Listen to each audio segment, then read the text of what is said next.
You ask Tiger to solve.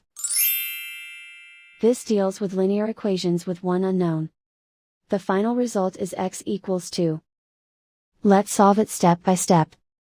Group all x terms on the left side of the equation. Add 2x to both sides. Group like terms. Simplify the arithmetic. Group like terms. Simplify the arithmetic. Group all constants on the right side of the equation. Add 15 to both sides. Simplify the arithmetic.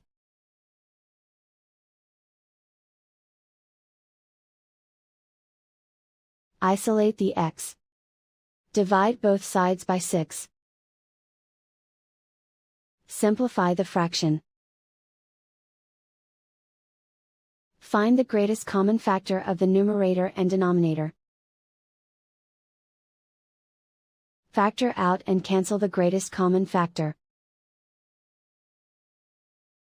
And so the final result is x equals 2.